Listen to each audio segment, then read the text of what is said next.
Hi, True Avatars, and welcome to your weekly queer video game podcast. This is episode 59, and I am your host, Zoe Wild. I am a transgender and bisexual woman, and my pronouns are she, her. Joining me this week is Cleo. Cleo is a trans woman and gamer and my friend, and Cleo's pronouns are it and she, her. How are you doing this week, Cleo? I'm doing pretty well. How about yourself? I'm okay. So actually, I wanted to ask you, so for context for the audience, like, I'm in Toronto, and Cleo is just outside Toronto, and we are getting, like, pretty early on for recent years with climate change, but we're getting like a full-on blizzard, and we haven't had any snow this year at all. Like, not this year, but like this fall. And we have like gone from 0 to 100 with a full-on blizzard outside. Which, like, how do you feel about snow, Cleo? Not a fan. I could frankly do without it, but it's a good reason to stay inside and like bundle up in sweaters and blankets and do nothing but play video games. Oh, yes, see. I was a little late to recording today because I was playing video games. I was like cozy and warm. I convinced my dog to pee in the snow she'd never seen snow for the first time, so I convinced her. I took her outside, and I can post the video of this, but I took her to the door and she took one look at the outside and she was like, no. She tried to turn around and I was like, no, we gotta go to the bathroom. Like, we just have to do this one quick thing outside on the grass, and then we can go right back inside, and now she's passed out. Like, so she's, we're good for, for a little while. But anyway, so, yeah. And so anyway, I was a little late to recording because I was playing Hyrule Warriors because it was so snuggly and warm. I had like a hot chocolate, and I was just like under a blanket on the couch. Ooh. Anyway, so yeah, we'll talk about Hyrule Warriors later, but let's talk about what we were going to talk about this week and why everything suddenly changed. Because originally we had planned to discuss, and we had this planned for a while, so we were going to discuss the release of Unbeatable and your experience playing it. But can you inform the audience, Cleo, what happened this week with Unbeatable? Unfortunately, the developers found a game-breaking bug in progression, and they needed to push it back. It releases next month now. My week has been ruined, foiled by a game-breaking bug. Yeah. So they found it at the 11th hour. Like, there was less than 24 hours to go until release, and they sent out an email to backers, and they sent out like social media posts and everything saying like, yeah, we found something and we have to delay the game a whole month. So, which sucks for us because we had plans. But obviously for the devs, like, they need to do what they need to do. And it probably felt bad for them too, because not only do they have to delay it, but they also have to go fix the bug now, which I think I read is low reproduction. Like, it's really hard to reproduce that bug in testing. That's gonna be a headache. It's gonna be such a headache to try and discern. But I believe in them. I'm really excited, and I will wait until December 9th now. I'll just keep replaying the demo. Well, it's going to be fun trying to talk about Unbeatable then, because I think that same week is the Game Awards. The Pokémon DLC is coming out. I think Sonic Racing CrossWorlds hit Switch 2 the week before, so I'll probably be playing it at that point. And then, like, just like all the like holiday stuff. Anyway, it's going to be a cluster F, so we'll figure it out. But we're going to talk about it still. But this week, we're going to be talking about other stuff because we have no Unbeatable to talk about. So, we have some headlines, quite a few headlines actually. So, there's news on Warframe, Sonic Racing CrossWorlds, Fallout New Vegas, Pokemon Legends ZA, Mass Effect 5. There were a lot of layoffs this week, like a lot. And, a certain game dev who's guested on the podcast more than once has a new exciting announcement about a new game. And so we're going to be talking about that as well. But our big headline this week, which is also our main segment, because we had to pivot last minute, and also this like crap hit the fan this week with this. But there is some fresh hell with GTA 6 developer Rockstar, and they have unleashed something bad upon the world. And I'm not referring to the delay of GTA 6 either. So it's part of it, but it's not the reason we're upset. So anyway, before we jump into all that, I have a few quick favors to ask of you, True Avatars. If you like this podcast, please leave a comment, rating, or review on your preferred podcast platform. Spotify has ratings and comments, while Apple has reviews. Engagement like comments, ratings, and reviews helps to grow the podcast, and a growing podcast means a happy podcast host who is forever happy and fulfilled that you enjoy listening to her show, which creates an infinite feedback loop of more podcast episodes, more growth, and more happiness. So please go leave a comment, rating, or review. And if you're watching the video version on YouTube, please like this episode, leave a comment, and don't forget to hit the subscribe button as well as the notification bell so you're the first to know when a brand new video drops. Also, please follow True Avatars, a queer video game podcast, on social media. There are accounts on Blue Sky, Instagram, Twitter, Threads, Facebook, and TikTok at True Avatars, and you can also find the podcast on the official website, trueavatarspodcast.com. No spaces. And remember, this is a weekly queer video game podcast, so check in every week. I aim to bring you news, interviews, and up-to-date discussions that are relevant to queer gamers, so you have a safe space to check in on the world of gaming from a 2SL LGBTQIA+ lens. Alright, so, Cleo, I'll let you go first because I've kind of already introed a little bit of what I've been talking about for what we've been playing. But let's talk about what we've been playing. Instead of Unbeatable this week, what have you been playing? Wait, no, I wasn't prepared. Oh, no. I have been playing an indie game in early access called Project Silverfish. It is a first-person game similar to something like Stalker or like Shadow of Chernobyl, Stalker 2, one of those kinds of games where you're exploring a post-apocalyptic zone, scavenging for weapons and food and fighting off enemies. It's been a lot of fun. I've also been playing Where to Go from my list. And now it's gone and I'll never remember the name of it. Aside from Dispatch, which I'm really enjoying. Oh, you're the first person I've heard say anything good about Dispatch from the queer or just women community in general, because everything I see online is people complaining about how, like, male gaze, cis het, straight it is. So, like, tell me, what are you loving about it? I need to hear a positive opinion on this game, because I thought it looked cool. It is an incredibly straight game. The main character, Robert, as far as the writing is concerned, it's bi. In the most recent episode, it's some allusions, I would say, but it is very straight. There are two main love interests, but I'm really enjoying the writing. All the characters feel very natural. It's very funny. I really enjoy the humor. I really, really like all the characters that are in the game. I felt bad having to cut one of two of them. Like, oh wait, no, I like both of them. Oh wait, no, this is gonna affect everybody. And like seeing the repercussions of your choices make a difference. I've always had a soft spot for these kinds of games. Telltale Games made some of my favorites, and I'm really glad to see something like this come back. So there's a lot to love about it. Is it made by Telltale Games? No, it's made by developers from Telltale, but not directly. It's made by Ad Hoc Studio, in collaboration with Critical Role. So you'll see a lot of their voice actors in it. Like Matt Mercer is in it. He's in the credits, but he's not showing up until the last two episodes. Laura Bailey is in it. Travis Willingham, I think is his last name, is in it. There are a bunch of really big voice actors making appearances, and it's pretty good. It's funny you mentioned Matt Mercer, because I'm pretty sure he voices Ganondorf in Hyrule Warriors, which I'm playing right now. He does voice Ganondorf in I think it's also in Tears of the Kingdom. Yeah. Yeah. So Hyrule Warriors, we'll get to this in a little bit, but Hyrule Warriors is a prequel to Tears of the Kingdom. So that's probably why he's in it. But yeah, I'm just glad to hear some positive stuff about Dispatch. For people who don't know what Dispatch is, can you explain a little bit about like what the premise is and what the gameplay is? To put it short, you play as a superhero turned superhero dispatcher. He is Mecha Man. He's an unpowered superhero who commands a mech. In the first episode, it is destroyed, and he is approached by another character named Blonde Blazer and offered a job in SDN. It's a superhero dispatch network. You're in a branch in California, and you are set to manage a team of superheroes called the Z Team. They are a team of villains. So you are trying to help get them, I guess, rehabilitated, maybe is the right word.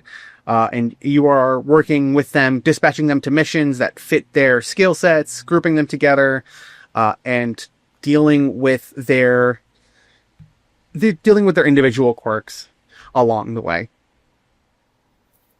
Yeah, when I first saw the trailer, I think it was not the Game Awards, but summer. I think it was Summer Game Fest or somewhere around there when I first saw the trailer. I don't know if there was advertising before that, but I thought it looked really cool. And to be honest, I think the straight element might turn me off a little bit because of I'm actually fine with it, especially if I can just like kind of turn off the fact that I'm playing as a guy in it.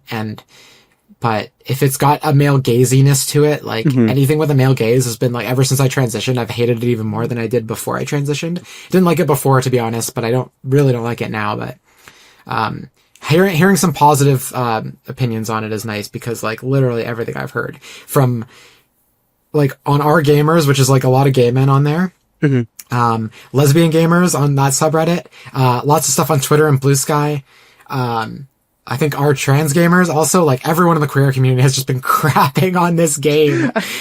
So I will jump in front of that bullet and defend it because I really enjoy it, and I'm liking the way the characters interact, the world that they've built with these superheroes, and even there are certain choices that have affected the story narrative. That's like, oh wait, I didn't expect that outcome at all. Oh no, wait. Like, I've started another save file where I've picked opposite choices just to see how it plays out differently, and I'm really liking it. when you did go into the branching elements of it, like you went back, because like sometimes when I play a game and there's like a branching path, like I go back and I try the branching path, and it's like only slightly different, like not different enough to be worth playing through on a different path. And then some games, like you go back and play a different path and it's like so wildly different. So like how much does it vary if you pick like one path versus the other? You will lose complete like story interactions. So one of the characters you can cut, they leave and they affect how it doesn't last for very long, just with the nature of the game. But one of the, like their buddy who joined at the same time dislikes you and is like, no, you know what? I'm going to go check on my friend. I'm done working for today. And they leave. So you lose that character for part of the shift you're working with them. Like, oh, well, wait, no, you can't just do that. We'll come back. And there are interactions that kind of color the world a bit more. Like one of the characters is named Coop. She is an assassin. And she's one of the choices for cutting. It's very early on in the game where they give you this choice. You're forced to pick between two characters. And I chose her in my one playthrough. Her leaving affected my relationship with a character voiced by Jacksepticeye. And it is pretty good. You will see scenes if you say you're offered to go on a date with one of the characters, like at the same time, and you can pick who you go with. You meet different. Probably not too drastically different. I haven't played through in the entire game yet on the other file, but there has been enough differences that I think have warranted another save to do it. That's good. Okay. Yeah. Yeah, I always like it.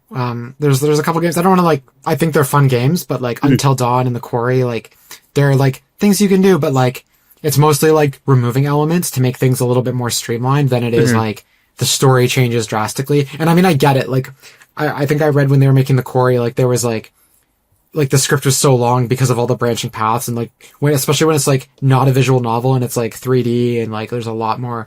I don't want to say there's more that goes into like a 3D game than like a visual novel, but like there's more like 3D assets I have to imagine are a little bit harder to work with than like 2D art, even though 2D art is its own beast. Like I'm not trying to diminish one over the other, but I feel like when that budget inflates with multiple people on a team, it becomes harder to like create those branching paths. So I do like it when a game does have like, it's worth it playing it multiple different times and make different choices. So, that isn't to say I don't like The Quarry. It's one of my favorite games of all time, and it's queer and it's amazing. And, I love it. But, have you been playing anything else?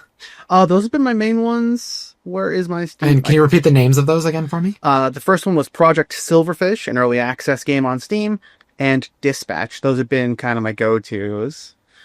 And I started up another run of Baldur's Gate 3. I'm on like my 4th run. So how long does a run take in that game? Depends. This one's with friends, and we play maybe once a month. So this might take 100 hours, give or take, depending on how we want to do it. Damn, girl. All right. That's fair. Yeah, this is what scares me about Baldur's Gate 3. Which is why I'm just like, my excuse is I'm going to wait for a price drop. Like, I'm waiting for 50% off, but also I know that once I buy it and I start it, that's it. Yeah, there goes my time. It's so easy to get sucked into to Baldur's Gate. I'm like, I could just not play anything else ever and be fine. Like, I could play as every character and spend 700 hours. I shouldn't, but I want to. That's fair. Well, someday for me. I'm going to move on to what I've been talking about, if that's okay with you. Yeah. So I've played a little. I was going to just play Pokémon and Hyrule Warriors this week. But I think, Legends ZA needed an update or something, and I was like, or like my Switch needed a charge. Oh, my Switch needed a charge. So here's the thing about the Switch 2, okay? This actually, like, makes me a little angry. Is like the battery is kind of awful. Oh. And not only is it awful, but if you leave the Switch resting undocked, like, even fully powered down, so like you can hold the power button for a bit, and then it'll give you a menu to like do a full shutdown instead of just sleep mode. If you leave it even in shutdown mode for like I think I went a week without playing my Switch. The battery was gone, and plugging it into the dock didn't let me play it right away. It had to like spend 15, 20 minutes charging. And I was like, oh, this kind of sucks. Oh. So I was like, whatever. I have other video games I can play in the meantime. So I'll boot up Hot Wheels Unleashed 2, which is like my like go-to racing game. I love it. It's nostalgic for me. Like those Hot Wheels games you played as a kid when the cars were actually, you play as like actual tiny cars in like a big house. And it looks like the Hot Wheels track that some of us had as kids. So anyway, it's very nostalgic and it's a very well-designed racing game. Like it wasn't made by like the usual like cheap suspects, like the Game Mill team of devs. Like, not to say those devs are, but like those games are made to be low budget, made to sell to kids who don't maybe haven't played good. But this was made by Milestone in Italy, and they make racing games. Like that's their thing. So anyway, I feel like I'm crapping on devs today. I don't mean to be. I'm not trying to diminish anyone's work, but there are like, when we're talking about games made for like paint by numbers for products, like these Hot Wheels games, like one just came out this month actually, or last month.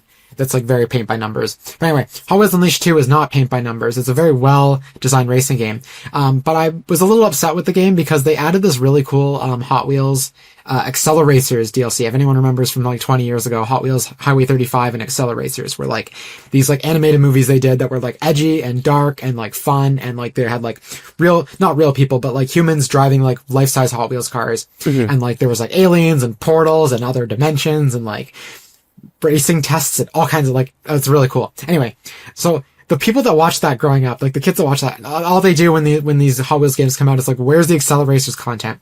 Well, they added a lot of it, but for some reason they didn't add like the coolest car in the whole franchise. So in the last movie, there's like, I'm gonna spoil it for anyone who doesn't like, I don't know, at this point I don't think anyone cares, but like there's this like big racing moment. There's this like big climactic moment where like the evil, like the bad guy and all her like minions, basically, like they're called drones. They take over like their racing hub, and like they take over like the portal and everything, and like everyone's got to like escape, and like it's like everyone for themselves. Anyway, the main character, who's been like from the very first movie, he's kind of been sidelined the whole this whole sequel series, Acceleracers. And so you're like, what's he gonna do, right? So he's like trapped. He's like cornered, and the leader of this racing team gets on the phone with him, and he's like, no, in the garage there's like one car left, grab the reverb. And anyway, so he like gets in the reverb and he's trying to escape the building, but he can't. So he's like forced to go like on this like big like loop-de-loop thing around this like big portal. And like he's forced to enter what's called the ultimate race, and he has to like race through like every track, and it's like really, really cool. And the enemy he's racing, who's the leader of the racing team, she has like all these like power-ups for her car that she's stolen from everyone else, and he has none of them. And he has to beat her with just his skill, and he does. Anyway, but when this guy gets on the phone, he says, take the reverb. So like growing up, I was like, the reverb is the coolest car. I had the toy, and it's never been in a single game because it's exclusive to this line of cars specifically. Like it's never been printed as like manufactured as like a non-Acceleracers car, like some Hot Wheels cars are. Anyway, I'm nerding out right now. But anyway, I was really upset when they didn't add the reverb to this DLC expansion. So, I was like browsing through the game's menus, and I saw some like DLC key art for that expansion, and I was like, wait a minute, no, the reverb is right there. I see it. Why can't I play as that car? Oh no. Because I was literally about to like kind of nope out of the game. I was like, this game isn't as good as the first one. It's really good, but like I like the first one just a little bit. So I think I'm just gonna go default to the first one. Because I like it, I know it. But then I saw the reverb in the art, and I was like, okay. So I'm like on Google searching like Hot Wheels Unleashed, Acceleracers, reverb, and like it's under a different name for some reason, but it's in the game. And not only is it in the game, but like, and actually it annoys me just a little bit because the car is not supposed to be that good in the movie. But like you can make it so the car can't hit any obstacles. You can make this car the best car in the game. It can't get hit by any obstacles, and it can go super fast, and it's so cool. And I was like, I'm never going to use this because it's too overpowered, but I enjoy it anyway. So instead of playing Legends EA that night, I was up till like 1 a.m. playing Hot Wheels Unleashed 2. It was super fun. I turn on like rock music through Apple Music on the PS5, and I just like, I turn off the in-game music in Hot Wheels, and I do that for hours. And it's a high intensity, but it's like de-stressing for me for some reason. Like high intensity, like racing, it like just brings me down. Right. Anyway. So, and then I did play some Pokemon Legends EA. I was going to go in and do the Greninja thing where you get the Greninja I ate to get Mega Greninja. And then as soon as I booted it up, it's like, the event is over. And I was like, okay. Oh no. For audio listeners, I mimicked blowing my head off. So I was a little sad about that. But so I played a little bit of Legends EA. It's really fun, but I was doing like side stuff because I was like, I need to get some side stuff done before I advance the story. I'm literally still before that Vinny fight I talked about last time, but and then the next day I caved and bought Hyrule Warriors. I had a gift card from Best Buy, so I went up to the local like Best Buy here and picked up Hyrule Warriors, and it's really good. It's really, really good. Yeah. I think the story is a little bit weaker. Granted, I'm still getting into it, but I think the gameplay is just as good as the other two games. Like, if you just want hack and slash Zelda, this is a game for you. They give Zelda a lightsaber, which is weird. Like, that's her weapon. So at least she has a sword this time, unlike Echoes of Wisdom, where she doesn't actually attack much, except with other objects, like chairs and stuff. When I was playing it right before this podcast started recording, and the weird thing about it is, like, you level up really quickly, but all the missions are like I'm level 20 right now, and the recommended mission level right now is level 10, and I'm like, why am I so overpowered? And I was on normal difficulty, like the default difficulty. There's easy, normal, hard, and very hard. So I like boosted it up to very hard, or not very hard, sorry, just hard mode. And the only thing that really changed wasn't the difficulty, but just like some of the bosses are like bigger bullet sponges. Yeah, they just get more health versus like actually being different. Yeah. So, which is fine, I guess, but I was a little disappointed. But the thing that disappointed me more was, like, I feel like I'm about to hit a difficulty spike.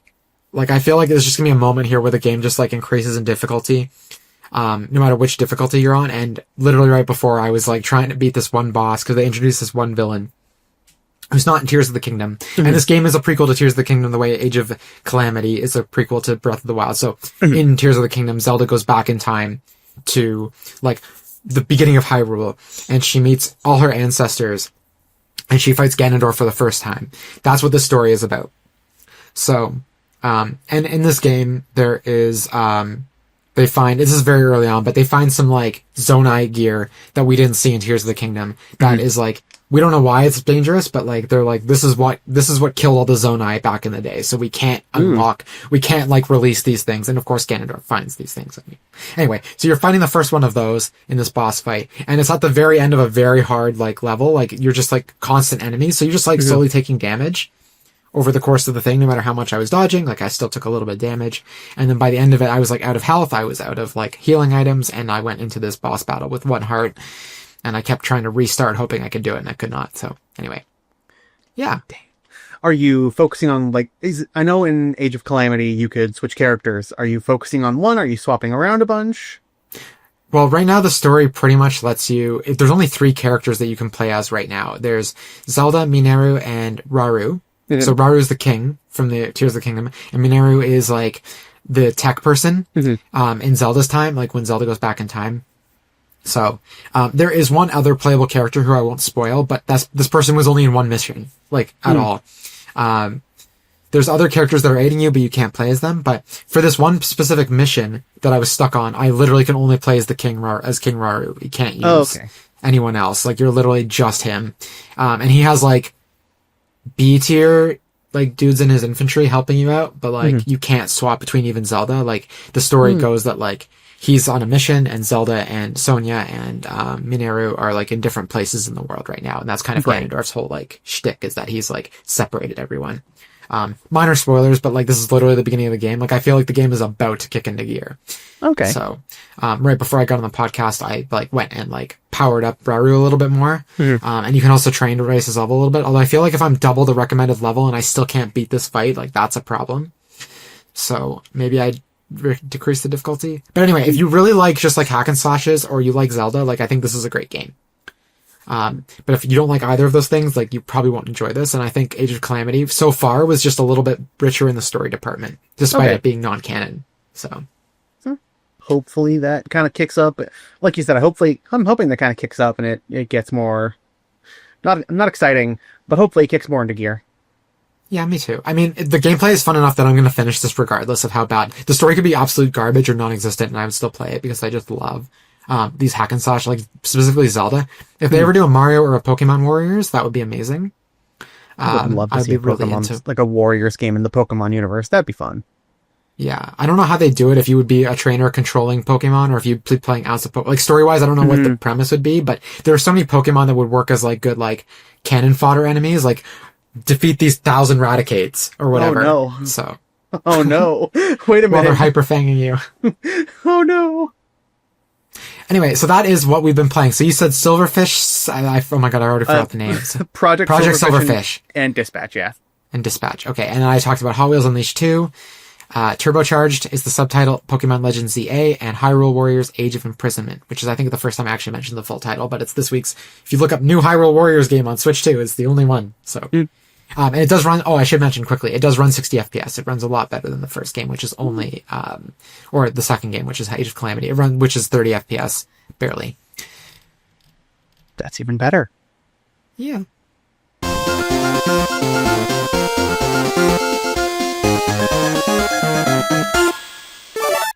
All right. Shall we jump into the news? Sure. All right. So, this first headline is really exciting. So, Zorkie Studios, I've had Endelian on the podcast twice. They are one half of Zorkie Studios' development team. They made Quality Dreams Reasonably Priced, which we've talked about on this podcast at length. They have a new game coming out.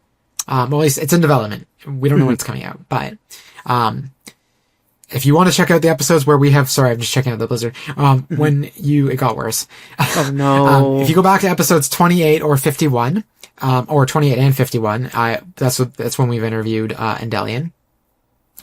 And I do recommend checking out both those interviews as well as Quality Dreams Reasonably Priced as well. I think there's going to be a sale soon on it too, if you don't want to pay full price, although I don't think the game is that expensive at full price. I do recommend checking it out. You're supporting an indie dev from Toronto. So, just, keep that in mind. But anyway, this week, I got an email from Endelian telling me that there is a new game coming out, and I have some exclusive information to reveal as well that was not part of any of their press kit or anything like that. It's not huge, but it's just like, what's queer about this game? So that's really exciting. And thank you, Endelian, if you're listening to this episode. Thank you so much for sharing that information with me. I am very, very grateful and very, very excited. So the game is called I'm Making a Monster. And the premise is basically that you're playing as a character in this visual novel, trying to build a monster while your friends bother you to take breaks. I'm Making a Monster is part monster dress-up game, part friend dating simulator, and all how not to deal with lost advice column. Delve into this short interactive narrative and decide what you truly value. So, there is a trailer. It's very short, but there is a trailer with very visual, like beautiful, hand-painted art. It looks like watercolor. I know nothing about art. It looks like watercolor. It looks gorgeous. And that was done by Nez, who is the other half of Zorkie Studios dev team. And anyway, so what Endelian actually shared with me, though, is the queerness about the game. Like, how is this game queer? Obviously, we know it. Dev team is queer. This game is going to be queer. But how exactly? Everyone likes to know that. So, the game will have, and I'm quoting from the email here so I don't get it wrong, the game will have name and pronoun customization options, including support for multiple pronouns and some neopronouns. All the characters, and again, I'm quoting here, all the characters are queer in my heart, but since romance is not part of the game, it's not very explicit. There's one character who's gender fluid, and whose pronouns change each scene, but no character's gender is discussed in the game. I believe the main character has they, them pronouns as well. There are queer themes, particularly around community and dealing with loss. And again, that comes firsthand from Endelian through an email. Again, Endelian, if you're listening, thank you so much. Naz, if you're listening also, thank you so much. But yeah, that's, I'm Making a Monster. Exciting. I'm wondering what would happen if you just neglect all of your friends and just make the monster dress-up game your focus. I'm sure it's possible. Something to ask Endelian for sure, though. Maybe next email I'll shoot off and ask about that. But I also don't want to spoil it, too. Like, I want to discover that for myself when the game comes out. So, yeah. So when I did the show notes, I didn't have any links in here because I didn't have the press kit yet, and I didn't have the Steam page because it just got announced yesterday, the day before we were recording, which is the Sunday. It got announced on Saturday. But there is a Steam page. I will link in the show notes. And there is a trailer on the Steam page. Go wishlist it, please. Even if this isn't something that interests you, wishlisting a game shows support for the devs. It does help with the game's ranking on Steam and generally just helps get the game attention on Steam. It helps with the algorithm, stuff like that. So, always wishlist queer games if you can, even if, they're not high on your list to buy or something you may not want to play. But listing indie queer games is always very helpful to the developers. So, please consider doing that. Very strongly consider doing it, or I will find you. She will hunt you down. Look out.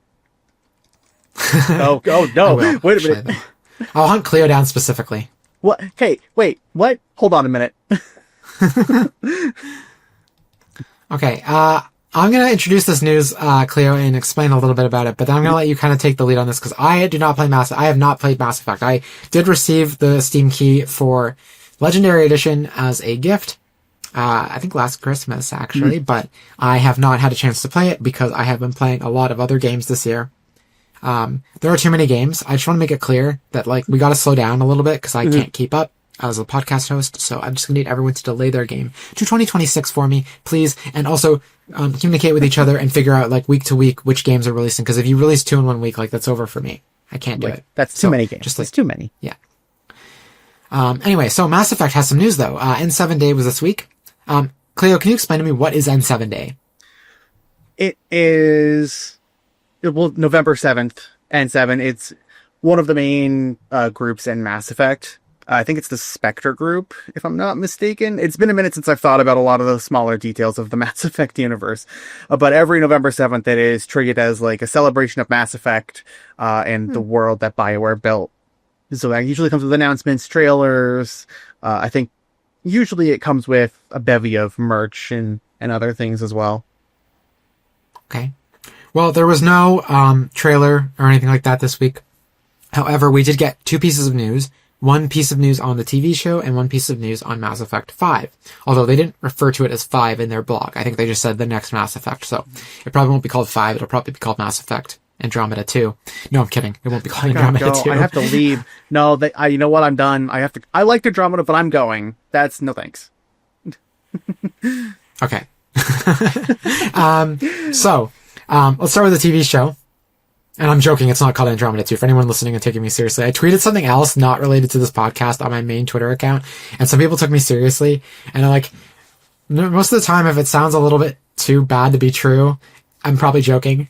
Obviously, some people can't tell, and I get it, especially with text. But like, I'm joking. It's not Andromeda 2. Like, there's no name for this game. It's just the next Mass Effect. It could be Andromeda 2. We don't know, but as far as we know, it's just the next Mass Effect. Anyway, so for the TV show.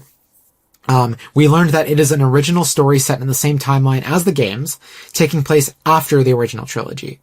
Quoting here, it won't be a retread of Commander Shepard's story, because after all, that's your story, isn't it? Which is a cute way of telling us that, like, yeah, it's gonna be an original story, although we think we know through casting leaks that there will be a Commander Shepard canonization, probably the male Commander Shepard. But again, that wasn't in the blog post. What I just read was literally just like, it's set after the original trilogy, in the main universe, an original story. The games, though, so that TV show is coming to Amazon Prime in the nebulous future. The games, however, so Mass Effect 5 is what I'm going to call it, is still in development, and they don't have much to share, quote, yet. There was a coded message in the blog post that came out. I actually noticed this before I looked it up, but it said URL Krogan N7. I don't know what that means, and no one else does either. But I did look it up. And I went on PC Gamer, I found a post from them where they did all the breakdowns for what people were thinking. And apparently this led fans to find a blog post from 2012 about multiplayer in Mass Effect 3. And PC Gamer said that fans are wondering if multiplayer will be coming to Legendary Edition, which was famously left out of Legendary Edition because Mass Effect 3 had multiplayer, if I'm not mistaken, Cleo? It did, yeah. It was a really fun multiplayer mode. So I think I read a long time ago that they wanted to include it, but it was gonna significantly inflate the budget and the amount of time it would have taken to actually include it in Legendary Edition. I'm not a game dev. I don't know how or why that's the case. I just know that that's the case, and that's what they said at BioWare at the time. Also, people found by inserting that code name URL Krogan N7 into like a URL format, it actually they also found through that, I think as well, like some image of alien creatures or something. I've included the image here, Cleo, in the show notes, and maybe you could describe it and explain what the heck we're looking at. So the image itself is one of the races in the game. They're called the Krogan. Looks like an army of them fighting against an unseen enemy with the caption "Civil War." I know that I read somewhere else that this takes place in the future of the Mass Effect world, so this is something that nobody has seen yet, and that is exciting. The Krogan are a war, not like a war. I guess the warrior race is kind of the best way to describe it. They are very militaristic, at least in the Mass Effect trilogy. They have been afflicted by something called the genophage, which has not decreased their infertility, but basically it amounts to their births mostly being stillborn, and it has led to diminishing numbers of their race. So I'm excited to see after the end of Mass Effect 3 where this leads, especially with what happens in that game. And okay, so I haven't actually had anyone to talk about the Mass Effect TV show as well, but how do you feel about, like, what are your thoughts on the Mass Effect TV show? Are you excited? Are you cautious? I'm trepidatious probably isn't the right word. I'm reasonably excited. There is so much in Mass Effect that they could do a show about that I really, really am excited to just see what they do, to see where they place it. Is it going to be a galaxy-spanning adventure, or is it going to be like confined to the Citadels? Is it going to be a small-scale thing where it's like a detective story? Maybe I could speculate so heavily on what I would love to see. But do it. Go. I haven't talked about Mass Effect at all on this show, so this is your chance. Go. Your time to shine, girl. I would love to see more of the Citadel in the other games. You see certain like decks and levels. I would love for them to just delve into the Citadel and just go like, no, let's go into the underbelly. Let's just see the world from another perspective. Or even go to worlds we've never seen before. Meet new races. Delve more into the history of like the Turians and their history with their butting heads with humans. Or it is such a living world that it is so hard to pin down one specific thing to see. But I want to see more. I just want to see more. I'm trying to think what else could they do. I doubt they'll do anything on I would hope they don't do anything on the collectors. Maybe it'll be in the same timeline as the main story, and you'll see it from another part of the universe, which might be exciting. Them saying that Commander Shepard will appear in it. I know it's probably going to be male Shep, but Fem Shep is where my heart's at. I think that's going to be exciting. No matter where they go, I'm really hopeful to just see more of the world and see what they do with it and what their take on it is. I would love to see more like different alien races and how they interact with just the universe as a whole. Be it Quarians on their flotilla ships, Asari. Oh, geez, now my brain's like, what are all the races? I want to see if they'll do practical Hanar or CGI. They'll probably do CGI. That's probably a cheaper option. But there are so many different things that are like, ooh, what are they going to do with this? Ooh, how are they going to... Ooh, oh, okay, wait. Anything they do, I think, is going to be interesting.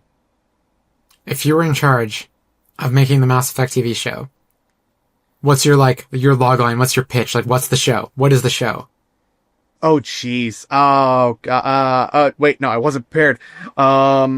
Yeah, I blindsided you with this. Or not, maybe that's not the right way it is. I surprised you with this. How dare you surprise me with this? How dare you? Oh. What would it be? You mentioned the Citadel earlier. Mm-hmm. Maybe something to do with the Citadel. I mean, I don't know anything about the Citadel. Can you explain what, like... that's like the central hub of the... It's like where the seat of power is. It's where the... It's basically the central hub. Your base of operations in the game is on the Citadel usually, or I think it's elsewhere in 2. But you're always coming back to the Citadel as like a mainstay. Like, oh, there are shops here. A lot of major characters are here. We're gonna keep coming back here, dealing with the political landscape of all these aliens, and the council. I would love to see more of that. I think I'm stuck on like a detective low level like show where it's like, yeah, we're following like a Turian detective as he like explores and gets into the really seedy underbelly that no one has ever seen before or talked about.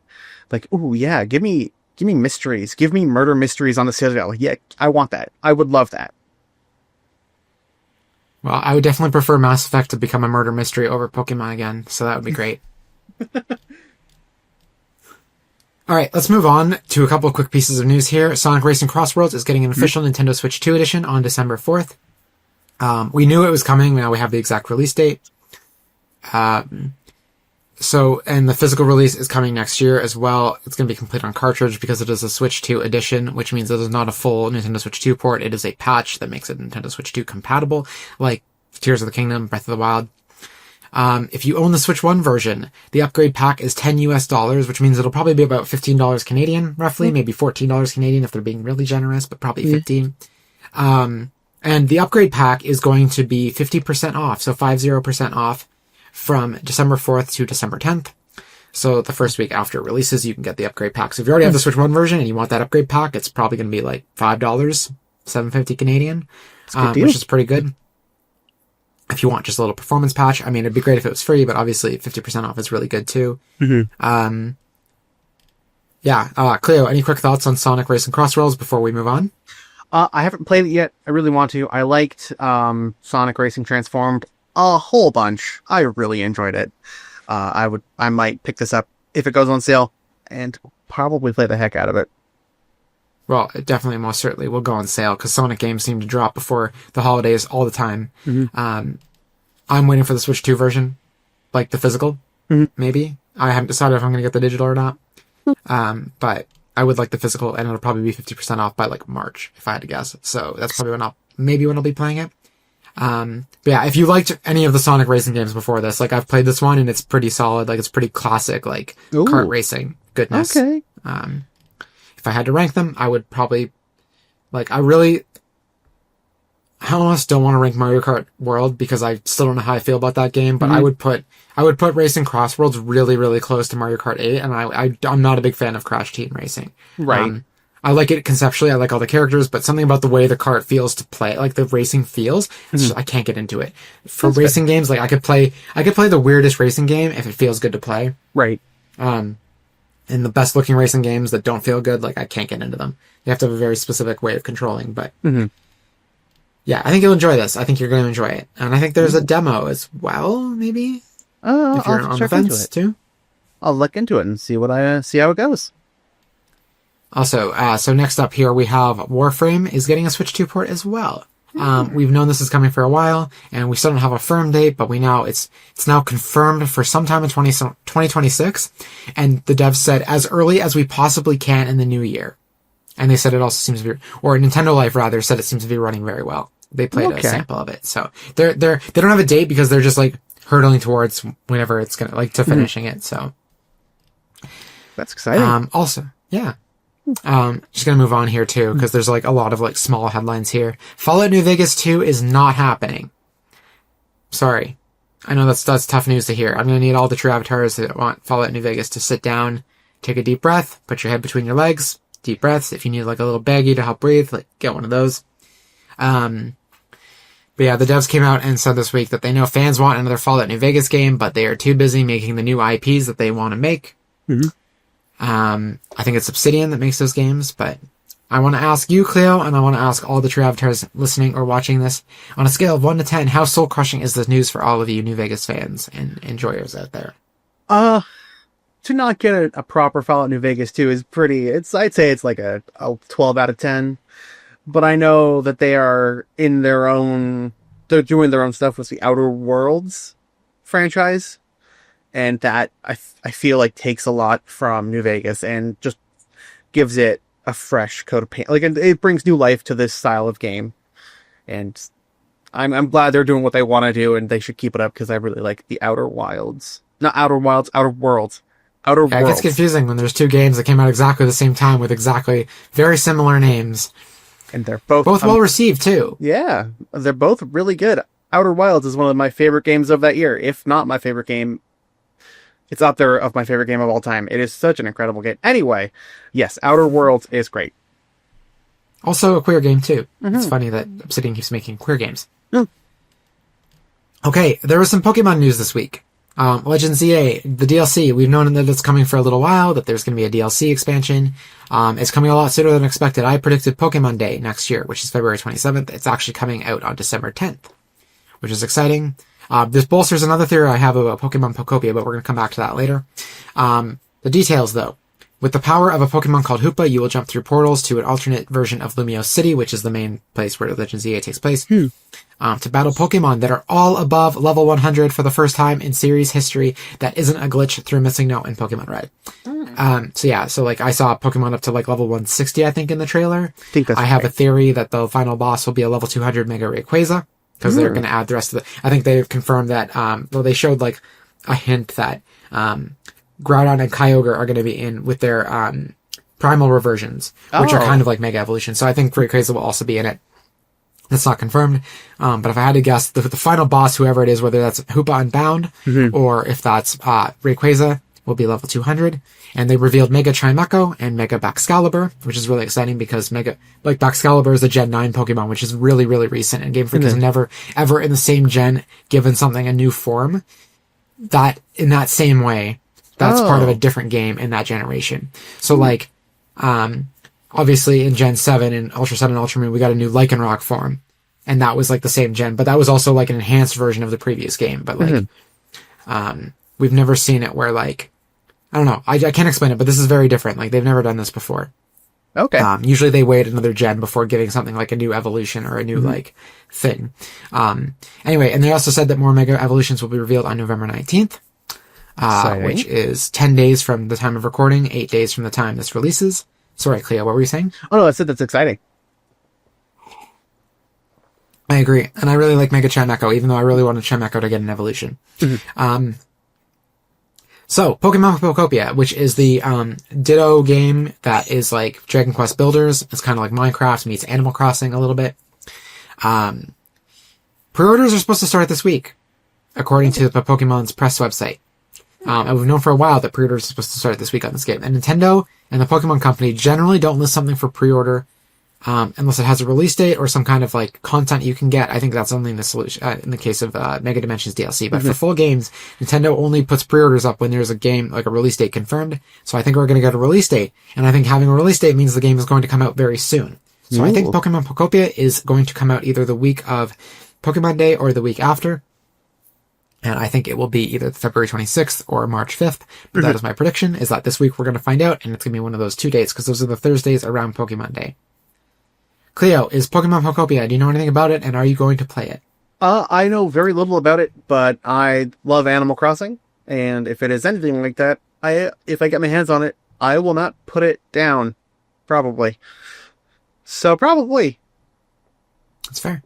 Yeah. Are you going to play it? I think this is the game that's going to make a lot of people buy a Switch too when they see that there's Pokemon meets Animal Crossing. That's like, people buy consoles for Pokemon games and people buy consoles for Animal Crossing. So putting those two things in one is probably going to make the Switch sell out that month, I think.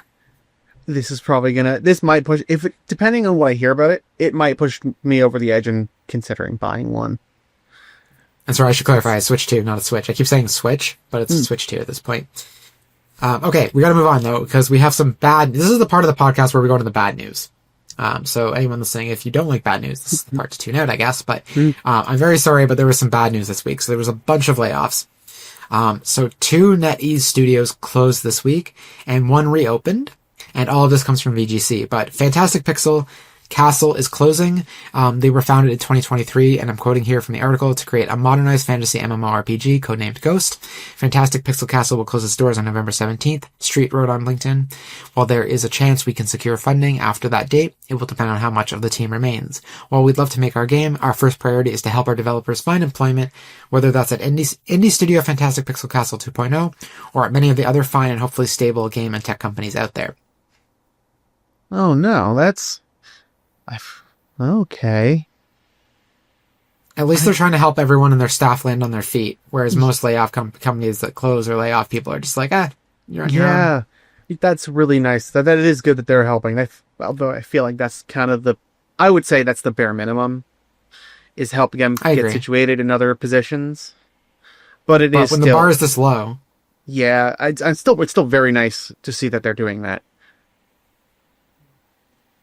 Also, so there was another studio closing from NetEase, and this studio is based in Toronto. Bad Brain Game Studios is closing, quoted from the VGC article. Toronto-based Bad Brain Game Studios, a developer formed in 2023 by former Ubisoft and Watch Dogs Legion developers, announced on Wednesday that it's due to shut down due to being unable to find a new publisher.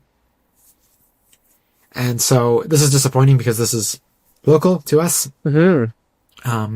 Also, they're closing, and they didn't really have anything to say about developers landing on their feet either, which is a little disappointing that Canadians can't be a little bit more nice. That's unfortunate. And then finally, T-0 Entertainment is reopening. Might not be continuing development on the game they were making before the closure, but they are reopening. And they were previously owned by NetEase, I think, and now they are not. In an announcement, quoted from the article here, a small group of staff said they'd acquired T-0 name and are relaunching as an independent production company inspired by the independent film world. Okay. Huh. Cleo, can you let me get a word in edgewise, please? Yeah, sorry. I'm just reading. I was looking at the Bad Brain Company, the Bad Brain Game Studios was. I apologize. I'm talking too much. You're forgiven. It's fine. As long as you remember this is my podcast and I don't like it when my guests speak. God, I know. I'm the worst. Sorry, I'll leave. This is a one-woman show. I'll leave. That was T-minus Entertainment. I'm not familiar with I'm terrible. I should know more. I don't know much about NetEase, to be honest, like at all. I feel like I only hear about NetEase when there's like major corporate news like this, where they're like, a new studio has been purchased, or a new studio has been formed, or a studio has been sold off, or a studio has been closed. Yeah. It's the only time I hear about NetEase. That sounds right. I'm just looking at these smaller companies and like, but they haven't. I'm just like, okay, these are all recently formed companies that I can't find much information about. Like, this sucks all around, and I hope that this relaunch helps them find their footing. Yeah, so I think like none of these games have released a game yet because they closed before they could get anything done. Yeah. It makes me have a lot of questions about the purchase that NetEase made in 2023 to get these companies, and then now they're not interested in keeping them around. They haven't even delivered a game yet, and you're already telling me like you've already given up faith on them. Yeah, like what's going on behind the scenes that makes you so unhappy with the work being done? Oh no. In further news here, Capcom is allegedly closing their Taiwan game development department. This comes from Mega Man fan site Rockman Corner.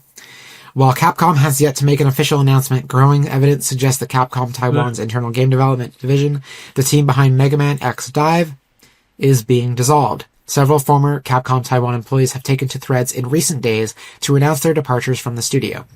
One longtime staff member wrote that after nearly 11 years with the company, many of their old colleagues also left, in brackets, last weekend. Others thanked Capcom Taiwan for the experience and the opportunity to work on games they loved since childhood. Some of these posts included farewell gatherings and images showing the development office cleared out.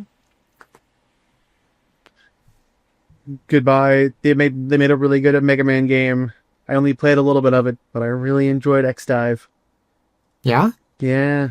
Tell me about it. Well, it's a Mega Man style, like, words are failing me. It was originally, I believe, a mobile game, and they re-released it offline, so it's purchasable on Steam for like $50 Canadian.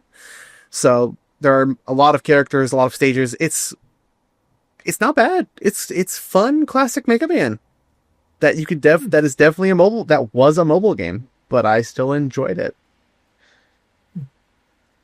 I like it when mobile games get like a little bit of a serious like offline console release.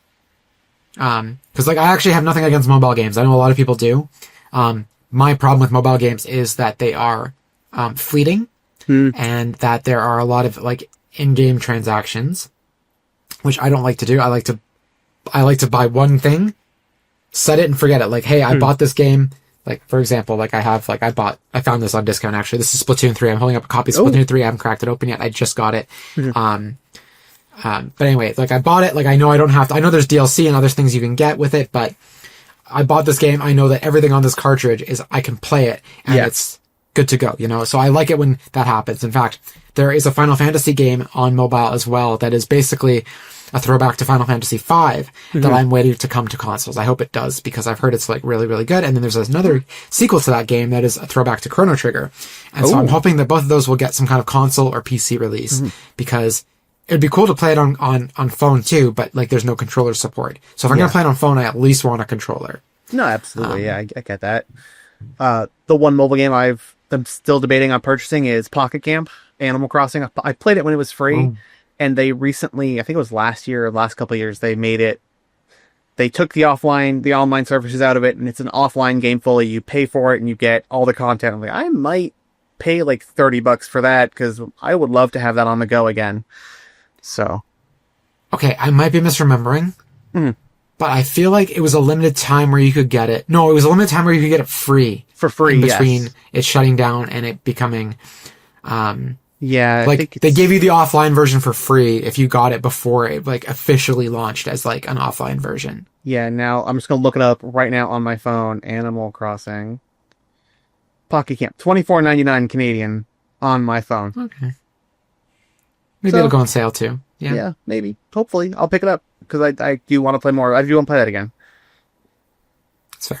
Animal Crossing is Animal Crossing. Mr. Incredible voice. True. All right. Speaking of Final Fantasy and Square Enix, there has been some trouble over there at Squeenix, of all places. So they're up to no good, actually, Square Enix, laying off people from their American and European branches.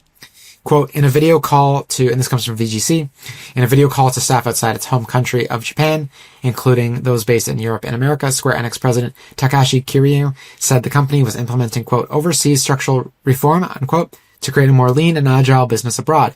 As is typical for company layoffs, no headcount figures were shared during the call, VGC was told. However, one person affected in Europe said that nearly 140 people were told they were at risk in the London office alone. And to pile on to this, they've also said something else here. They're also heavily investing in AI, artificial intelligence, for their game development. Reading from the article here as well. I think this is also VGC. I think... Yeah, it's VGC. Following the release of its latest financial results, the publisher posted a progress report on its medium-term business plan. The goal, according to the report, is to automate 70% of QA and debugging tasks in game development by the end of 2027. It says that by using automation technology, Square Enix will aim to improve the efficiency of QA operations and establish a competitive advantage in game development. But what does that mean? Oh, AI gives me a headache. Oh, no. So, like, I understand wanting to automate things where you can, but also, like, QA, the very point of QA is to make sure that it's playable to humans. So, like, why would you... The human element is what makes QA the thing that it, like, not only do humans need to do QA, but QA is for people in the, like... At the end of the day, it's not like AI is going to be playing Final Fantasy VII Remake Part 3, which is presumably it's going to come out in 2027. So this is probably going to affect that. So like, how does that like, if a human isn't QAing it, then when I go to play this as a human, like, you're going to run into bugs you've never seen before and no one's ever seen before, because is the AI going to account for certain things? As soon as it gets into the hands of the player, you're going to be seeing things no one's ever seen before. Yeah, no, that's bad. That makes me so anxious. Does that also, going back to the previous part of this, how many of those 140 people are at risk of losing their jobs because of this AI push? That's a good question. Are they training? We don't know. Like, God. Hand in Wouldn't hand. surprise me. Unfortunately, it would not surprise me at this point if that was the case. It really sucks too, because like Square Enix has kind of been like killing it with like mid-budget, low-budget games lately, like remakes and ports of like their classics. Yeah. They just released Dragon Quest 1+2 HD remake. They've got Octopath Traveler 0 coming out, which I think was a mobile game that they've now like again brought to consoles and kind of enhanced it a little bit. Dragon Quest 7 remake, I think, is it 7 remake is coming out next year as well. That sounds right. We know that they're working on... Sorry, go ahead. No, sorry. I think that sounds right. Sorry, this Dragon Quest 7 remake. Yeah, and then there's also... Then we know they're making Final Fantasy 7 Remake Part 3. We know they're working on Kingdom Hearts 4. I think Kingdom Hearts 4 is taking a long time because it's the same director as Final Fantasy 7 Remake Part 3. But... So just like, they're releasing like really, really good, solid RPGs lately. And like after especially a few years there where they were making these big budget games that weren't selling well, they've like kind of like, aside from a couple big budget things, they've been really like going hard on like mid-budget like remakes and ports and stuff. And I just think like, not only do people want a lot of remakes and ports these days because people want accessible, high quality, approachable classics, like, like just more accessibility in their like old games, things to make things a little bit easier, more modernized. Is the word I'm looking for. Bringing those classics to a modern audience and getting it into the hands of players who've never played those things before. They've been doing that push and it's been great. And then seeing this, it's like, no, wait, don't do that. No, wait. Seeing the I can't imagine what the financials are in the background. I couldn't even begin to fathom it. And I don't have the words. My words are failing me. So the thing about Square Enix too is like every time they release a big budget game, they're like, it didn't meet our demands, like our expectations. Like it didn't meet, not the demand. I mean, it is their demands as well. Yeah. But their demand is like millions and millions and millions of sales. And I think even Final Fantasy VII Rebirth didn't sell that well. Which breaks my heart a little bit because it's really good. But it's also like, I think a lot of people bought 7 Remake Part 1 thinking it was the whole game. Including myself. I didn't realize that like I knew Rebirth was out at that point when I bought Part 1, but I was like it's a 40-hour game and the original's 40 hours, so it must all be here. And I remember going online after to like look it up because I'd never played the original. And I was like, so like, where is this how does this all like, is that the end of the actual game and they're extending the story? Is this just like 1/3 of the story? And the answer is, who knows? But anyway, the point here is like a lot of their games have not met their expectations. I think Forspoken didn't meet expectations. Final Fantasy 16 didn't. Rebirth didn't. And those are the big budget games they released. And I think in there as well, they did Dragon Quest Remake Part 3, like Remake 3. Yeah. And they did Live Alive. Yep. And I think there was Octopath Traveler 2. And I think those 2D games did well. And so they're continuing to make those, but I guess they're pulling back on the big budget stuff, which is, I just like everything they make. Like, I think they make really good, solid art. Oh, and they have, next year, they have, the Zelda game coming out. Not Zelda, but it's like a Zelda-like game in the 2D HD style. Yes. The Adventures of Elliot, the Millennium Tales, which has a terrible, awful name for a brand new IP. But I played the demo, and it's awesome. If the demo's still up, you should go play it, because it's great. And I think it's demo on all platforms right now. I will definitely look into it, because I've only heard good things about it, and I should check that out. I want to see that so bad. Yeah, it's great. So, anyway, do you have any final thoughts on all the bad news here, Cleo, before we move on? It's all bad all the way down. I really hope it gets better before it gets worse. Yeah, and if it doesn't, I hope at least these games release in a state that I can play them, because I don't want to support a company supporting AI, but I also really, really badly want to play 7 Part 3. Yeah. I want to play The Adventures of Elliot. Like, I want to play Square Enix games. I mean, I always buy them on sale. Like, they go on deep discount. And that's why I grabbed them. But I really like Square Enix games. Like, I didn't when I was a kid. Like, I couldn't get into RPGs except for Pokemon. But as an adult, I find these games very fulfilling and rewarding, and I really, really enjoy them. And I think they're, like, I'm also into anime, and I think they're better than most anime. Like, I've just really, really enjoyed them. Like, they have good stories, and also they're interactive. But yeah, like, it's going to be hard to reconcile with my love of the Final Fantasy series, and to see them pushing into AI, like, oh wait, this isn't gonna, oh no, like, I'm probably gonna start slowly backing away and probably buying them on really, really deep sales. Yeah, that's fair. Well, speaking of Zelda games, or Zelda in general, I do have one more good headline as a surprise for you with your avatars. The Zelda movie is now filming in New Zealand. You'll be happy to know that it is now in production. It is going ahead, so it's at least right now it's on schedule to make its May 7th, 2027 release date. We got no new casting info, so we have no idea who's playing Ganondorf or anyone else, like Impa. If Impa's in the movie, we don't know. Again, we don't even know really what's going on, but we do know that Ganon is at least in the movie because the production page that posted that it's filming there. This wasn't an official thing from like Nintendo. This came from like a production website in New Zealand. We have them here in Toronto as well. When a movie goes into production, there's like a little page and there's a synopsis here. And it reads, The Legend of Zelda follows Link, a young warrior destined to protect the magical kingdom of Hyrule from the forces of darkness. The land is under threat from Ganon, a ruthless warlord who seeks the Triforce, an ancient relic said to grant limitless power. To stop him, Link must embark on a perilous journey, battling monstrous creatures, exploring treacherous dungeons, and solving intricate puzzles to uncover sacred artifacts that can aid him in his quest. Ooh. I have a theory that this game is going to be very, like National Treasure, Indiana Jones, the Uncharted movie kind of vibes. Okay. Where there's going to be like some Lord of the Ringsiness to it with the monsters and the battling, but I think there's going to be a very much like treasure hunting vibe to this movie if they want to include all the puzzles in it. Yeah, I would think they'd have to make it very much like that. Like it's a world-spanning adventure and they're solving these puzzles, and I think it would be good to have that kind of setup. Yeah, so we don't know what game it's going to be based on, and I agree with you, Cleo. But I think the thing that bothers me most about the synopsis is, whether it's official or not, is that Zelda is not mentioned once, except in the movie's title. So I'm very curious what role she might play, because even though they say Ganon here, they're describing Ganondorf. To be clear, because Ganon, in his like mystical pig form, is really not technically a warlord. He's like a mystical creature that like destroys things. Yeah. Ganondorf is the warlord. So I have to imagine that Ganondorf will, even if Ganon's in the movie, I think it'll still be Ganondorf who's like, you want a human in these things, and these games always, these game adaptations always have a human, even when there's like fantastical stuff. So yeah. I'm very curious what role Zelda's going to play. If she's going to be a damsel in distress, is she going to be, traveling with Link?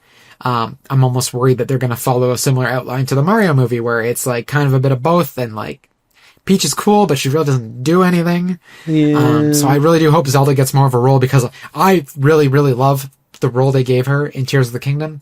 Like, she has like actual agency for once, and actual character development, and she actually seems like she's got a better head on her shoulders than Link does. Unfortunately, she's still a bit of a damsel in the game, but at least when she's trapped, she's still doing stuff. But like, I think she's got more wherewithal than Link does, and that's not to say that Link doesn't, but like Yeah. normally Zelda's just kind of like, I support you, Link, please help me, I'm the princess, save me. Whereas this time she's like, no, Link, I'm taking you into the dungeon, and we're gonna solve this mystery. And Link's like, okay, No, okay, fine. I'll follow you, honey. We're doing it. I expect it to, in my head, I'm expecting it to be sort of like Tears of the Kingdom, where they are going together, and they are trying to obfuscate that by not mentioning Zelda in this synopsis. I hope you're right, because that would be awesome, I think. Especially if they give Zelda the short hair, too. Ooh, like her that'd be bob. great. Ooh. It's her best haircut of all time. Like, I actually like have a legitimate crush on this girl. Like, I'm so jealous of Link. Like, she is amazing. Right? I know she's a fictional character, and I try not to have crushes on fictional characters, but this Zelda is a badass, and I love her. She is amazing.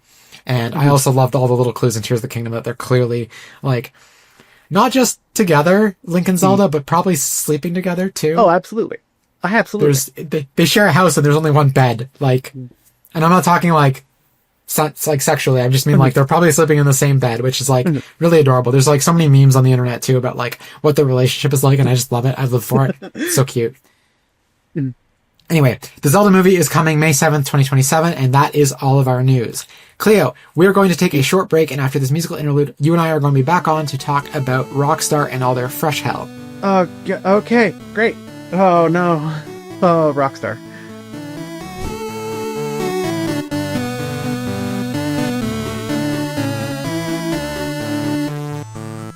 Hi, True Avatars, and welcome back from the break. So, last week in episode 58, I talked about how Rockstar fired over 30 people, allegedly as a way to stop a union from forming, and this week there were a lot of developments on this. And I think it's really important that we do not let Rockstar get away with this. I don't know how we can stop them, maybe with our wallets, but if you are someone who's interested in GTA 6, I think you should listen up. And I'm not trying to tell you how to spend your money, or if there's a game that you want. Like, I just talked about playing Final Fantasy 7 Remake, Remake Part 3, despite the AI stuff. So, like, I obviously have a line and a boundary for, like, what games I want to play despite ethical issues. And so you might as well for GTA, but this is really gross. I think this is worse than AI, personally. Yeah, and it's bad. Yeah. So we're gonna kind of get through this. So Cleo, just to give you a refresher, because I think it was just me talking about this last week. So this comes from Bloomberg, but this is what happened last week, and I'm quoting from the article here. Take-Two Interactive Software Inc.'s Rockstar Games fired dozens of employees in a move that a British trade union said was designed to prevent the workers from unionizing. The company said they were fired for misconduct. The Grand Theft Auto maker terminated between 30 and 40 staffers across multiple offices in the UK and Canada on Thursday, according to a spokesperson for the Independent Workers' Union of Great Britain, IWGB. All of the employees were part of a private trade union group chat on Discord and were either members of the union or attempting to organize at the company, the union spokesperson said. Rockstar has just carried out one of the most blatant and ruthless acts of union busting in the history of the games industry, Alex Marshall, president of the IWGB, said in a statement. This flagrant contempt for the law and for the lives of the workers who bring in their billions is an insult to their fans and the global industry. Fucking awful, atrocious. Oh my god. Absolutely atrocious move, just in general, doing that. Especially in... I don't know if... did I see it here? I think the reasons were very nebulous as well. I don't think they were ever given solid reasoning for their firings, which is even worse. Well, we're going to get to that. We're skipping ahead a little bit, because this story is developing still, and a lot of this is alleged, too. There's nothing confirmed. It's one side is saying one thing and the other side is saying another, and not that no one's giving a clear picture, but we don't have a way of getting a clear picture. So again, for the purposes of good ethical journalism, we don't know what's the truth here. This is all alleged. I'm just reporting and quoting on things, and we are giving commentary on that reporting. That is what we're doing here.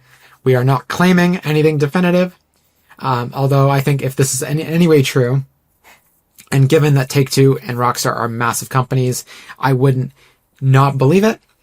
And we should maybe act accordingly as purchasers and supporters of video games. But anyway. So that was last week though. That wasn't even the new stuff. That's just like what we had as of the last episode. Since then, there has been a lot of follow-up drama. This also comes from Bloomberg. I think this is all Jason Schreier reporting on this. Who I'm also not a fan of, but anyway. He does cover a lot of GTA stuff, so. Rockstar says that people were leaking company secrets and not unionizing, and I'm reading from the article here. Last week, we took action against a small number of individuals who were found to be distributing and discussing confidential information in a public forum, a violation of our company policies, the spokesperson said. This was in no way related to people's right to join a union or engage in union activities. The company, part of Take-Two Interactive Software, fired between 30 and 40 employees across offices in the UK and Canada for what it said was gross misconduct. The IWGB, first to organize video game workers in the UK, told Bloomberg that the employees had all been involved with union efforts at Rockstar, called the firings one of the most blatant and ruthless acts of union busting in the history of the games industry. All of the affected employees were part of a private trade union group chat on Discord. And the only outsiders in the chat were labor organizers, the union said.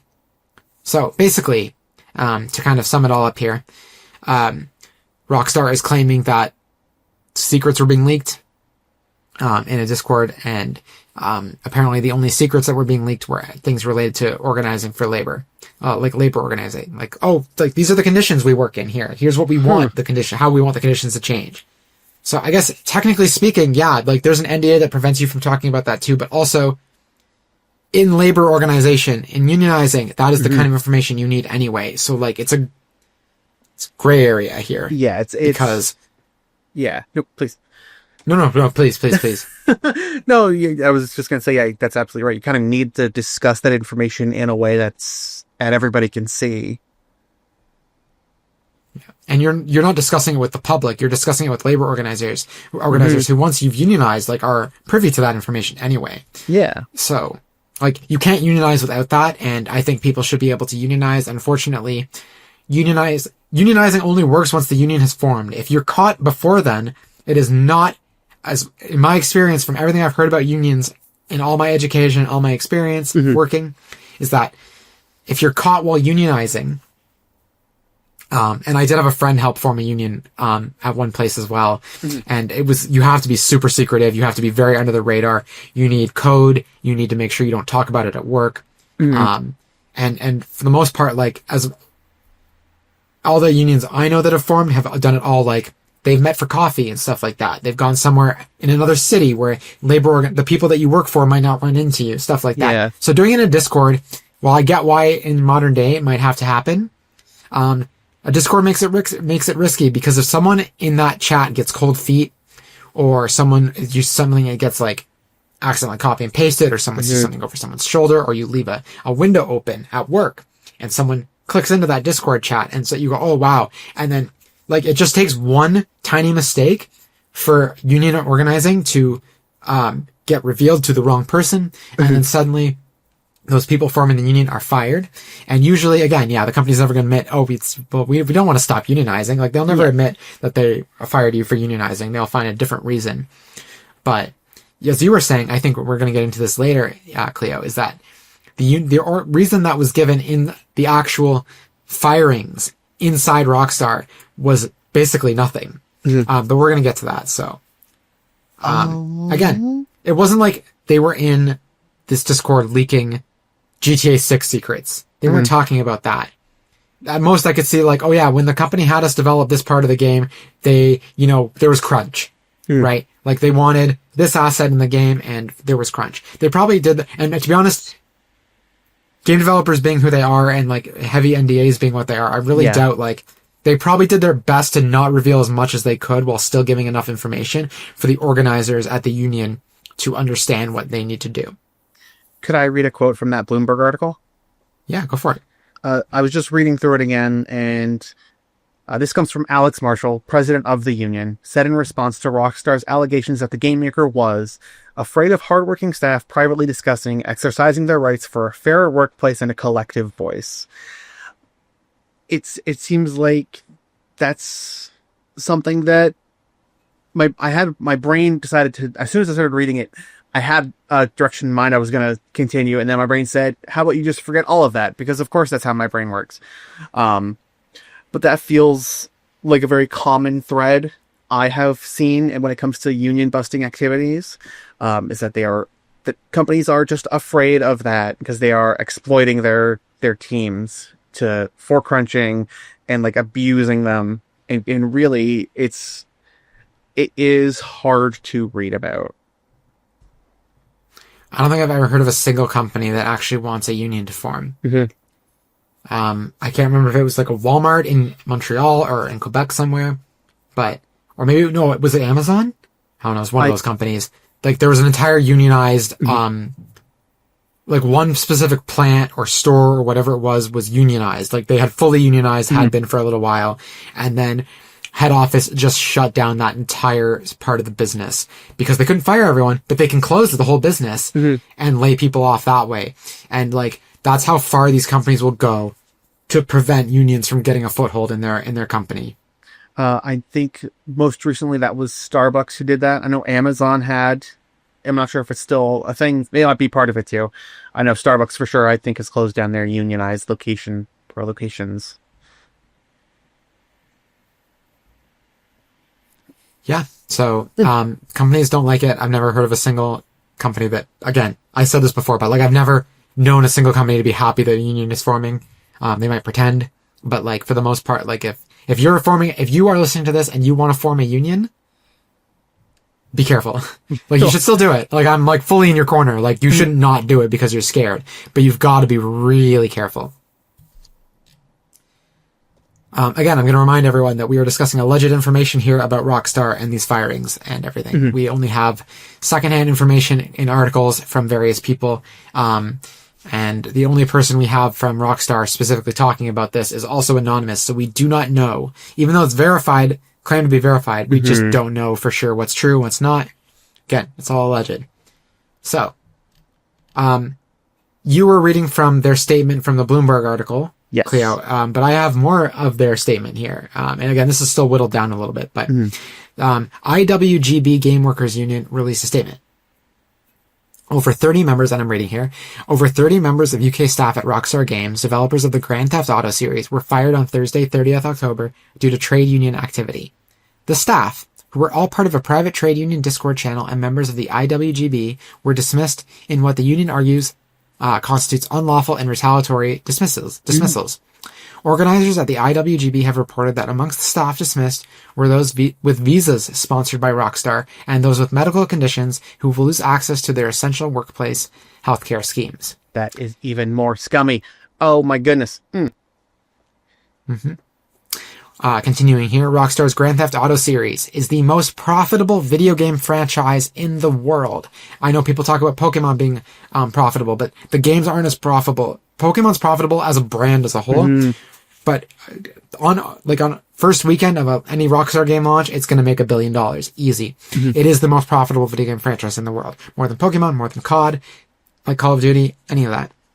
Again, according to the article here, the last installment generating a staggering $1 billion in its first 3 days of sales and going on to make over $7 billion. Grand Theft Auto 6, and again, we're going to get to this, but releasing in early 2026 when the statement was made, is expected to break all records and earn Rockstar upwards of $10 billion. That is an absurd amount of money. Alex Marshall, IWGB president, says Rockstar has just carried out the most blatant and ruthless act of union busting in the history of the games industry. Despite this calculated attack on workers organizing for a collective voice and to improve their difficult working conditions, the Rockstar Union remains undeterred. They will keep organizing for respect and better conditions while continuing to pour their blood, sweat, and creativity into games that are loved by millions. The IWGB will pursue every legal claim possible to ensure our members are reinstated and receive interim relief. So, Cleo, where do you want to start with this quote? Because there's a lot, it's pretty loaded, this statement. This is very, very loaded. I keep going back to people losing their visas and those who have medical conditions losing their health care. That is incredibly disheartening in that they're losing those supports. Where are those people with visas going to go? I guess they have to go home if they can't get another position lined up right away. I'm not entirely familiar with the visa system, depending on where they are. Right? I don't know if any of the Canadian workers had visas, but I had a friend who had a visa to work in Canada, and they lost their job, like they were laid off, and if they couldn't find anything right away, guess what? That visa automatically expires, and they have to go home. Oh, no. So it's immediate. Within a month, they were back in the US. Oh, okay. So I don't know if that applies to the UK. I don't know if that applies to the Canadian workers that were laid off. Thankfully, for the few Canadian workers that there were, I don't think they lose access to any healthcare. We have basic healthcare in Canada, but they're going to lose stuff like eye care and dental, which are not part of our healthcare system here. Yeah, they're going to lose a lot more specialized healthcare, but they will at least still have it. But in places where that's not a thing, that hurts to read. Then there's two other points in this article or in this statement that I want to kind of come back to as well, because that's a good one. That's the first one that I think we should talk about. Yeah. The second is how much money these games make. The first weekend, and again, we've talked about this before, but this game could be, GTA 6 could be the first $100 game, $100 US game. So they'll make $1 billion easily in those first 3 days, even if they price it at $60 US. And they're not going to, because they can price it higher than that. They could probably do it at 80 like Mario Kart World, but it could be $100. They could sell $150 US special edition, and that'll be part of sales. And people are going to buy this because it's a very popular game, and a lot of people that buy video games are not tuned into this stuff. They're not going to hear about this. They're not even going to know. Exactly. And I'm one of those people who bought GTA 5 originally in those first 3 days. I remember going to Toronto and picking up a special edition of the game because I was ridiculous at the time. Having that, it is an obscene amount of money that this game is going to generate, and nobody is going to see any of it but upper management.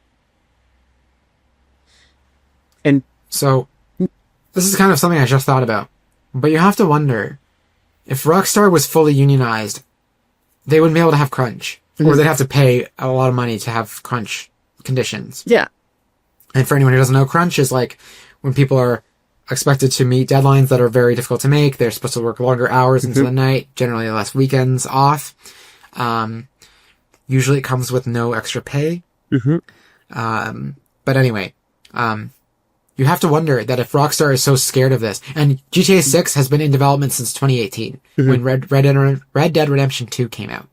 And it will have been 8 years between that and GTA 6's release. You have to wonder that if they had made that game fully unionized, how long would it have taken? So, like, from Rockstar's perspective, they're probably thinking, oh, these games are going to take over a decade now to make, because now we have to deal with all the union rules.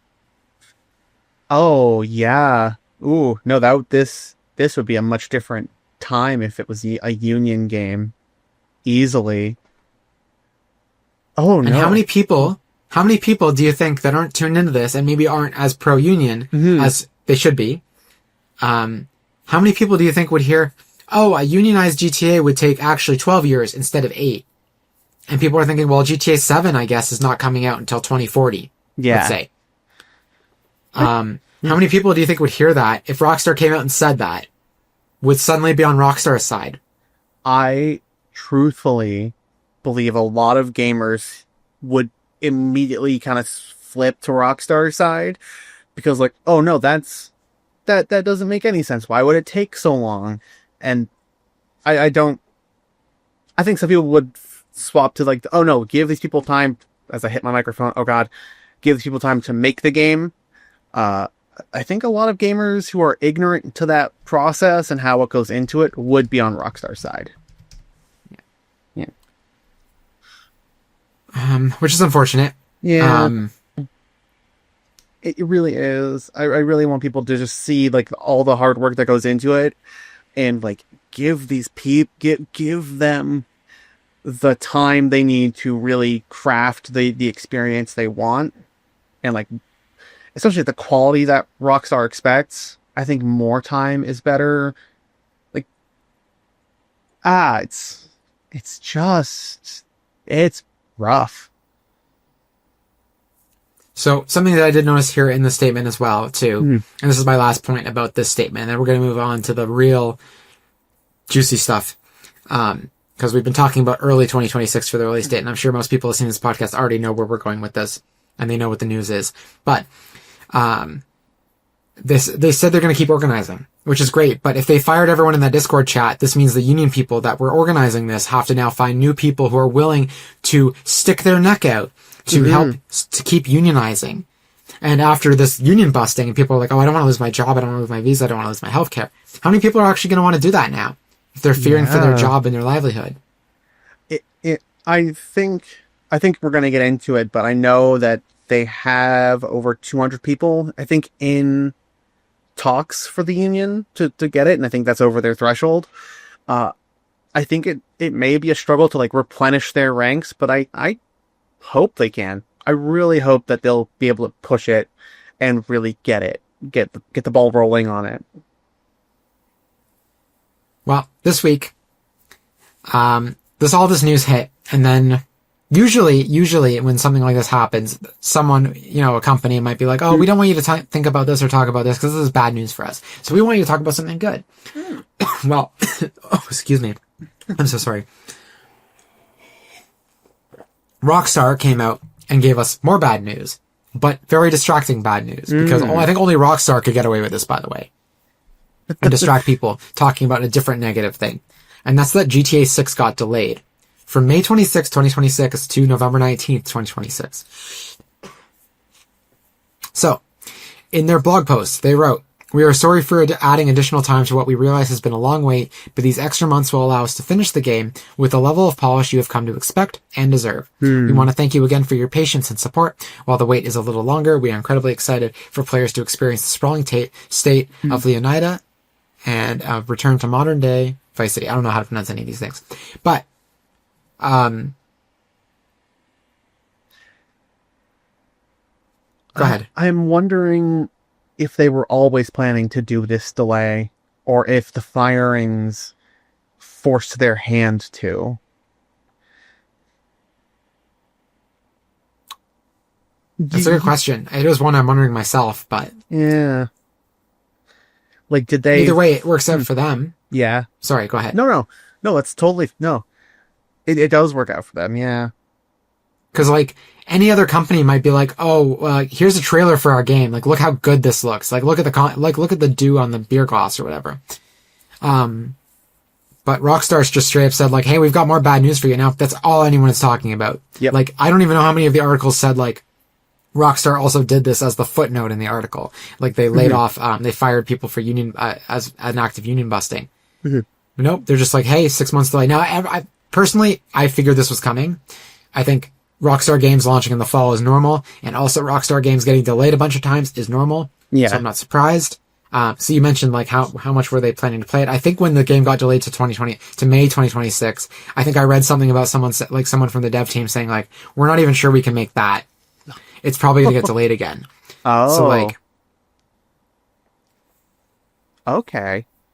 Who knows? But either way, now people are talking about this instead, right? And it works because, you know, like, I think as gamers who are with it and woke and progressive, we need to be thinking about what Rockstar just did and not this magical, shiny, sparkly thing they put over here. We need to look right here where they don't want us to look because, well, that's specifically what they want us to do, right? Like, yeah, if you want to play GTA 6, it's one thing to spend your money on it, but, like, don't let them forget this, you know?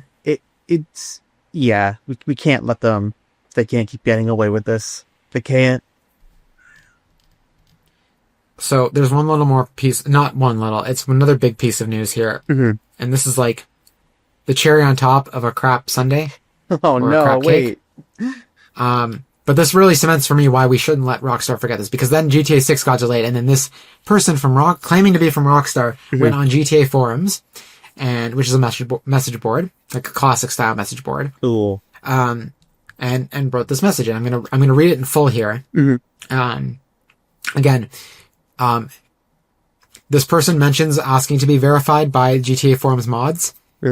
Supposedly they did verify this person, and this person does work for Rockstar. Again, I've seen cases where people get verified and it was actually completely false. Someone falsified those documents to begin with, or they didn't send anything that actually was conclusive, and the mods were like, well, good enough for me. So, I mean, this wasn't on GTA forums, this was a different forum, but take all this with a grain of salt, because we don't know that this person actually works for Rockstar.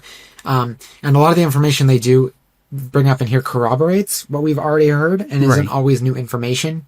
But anyway, I'm going to read it, and I'll let listeners decide for themselves. But if it's true, it's pretty damning.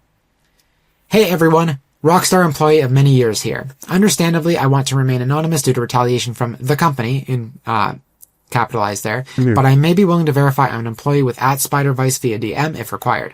I am also a member of the union. Sorry. I've been reading a lot of the discussion on here and elsewhere about the firing of more than 34 of my colleagues last week, 31 in the UK and 3 in Canada. That's all the information we have on, like, where and who got fired where. And have seen a lot of disinformation and lies that are really concerning, particularly concerning how so many folk are willing to believe the company's excuses. Last week, my colleagues who were in the studio were each individually messaged by HR for a short friendly meeting under the friendly guise of, hey, are you free for a quick chat? Never a good sign. Nope. When I hear, are you free for a quick chat, even when it's a positive thing at work, I'm like, this is going to be stressful, because I walk into the office and going, this is it. This is the day I get fired. What did I do? Yeah, or there's, like, something important I've got to do that I won't enjoy. I'm a freelancer, so they're never going to just, like, fire me. Although one time they did call me into the office to say, hey, the work we scheduled you for and promised you is not happening anymore, so go home. They brought me back the next week when there was more work, but still. Anyway, continuing here. Upon attending this meeting, they were handed an envelope with a short letter stating that their employment had been terminated for, quote, gross misconduct, unquote, regarding posts made in Discord. They failed to provide any evidence when asked, nor was any stated in the letter, and did not divulge any other information or reasoning, quote, and no other reason. They refused their right to union representation in the disciplinary meeting, which is against the UK employment law, by the way. That's in the quote as well, but I embellished. And were frog-marched out of the studio with the meeting lasting less than 5 minutes. For colleagues who were not in the studio that day, they received a phone call from HR that lasted less than 2 minutes telling them they were fired and that they'd received the same letter as above. I'm aware of one employee who had a panic attack at this moment, and HR hung up on them during this panic attack, not caring at all about their well-being. Oh. When I got laid off from my job at the start of the pandemic, I was crying on the phone, and I also got no sympathy from the person firing me, which was fun. Oh, so, HR. Oh, this was the owner of the company who called me that day. Okay, that's even worse. Oh dear. Oh, and my last day was 2 days after my birthday. Oh, that's great. What a good, ugh.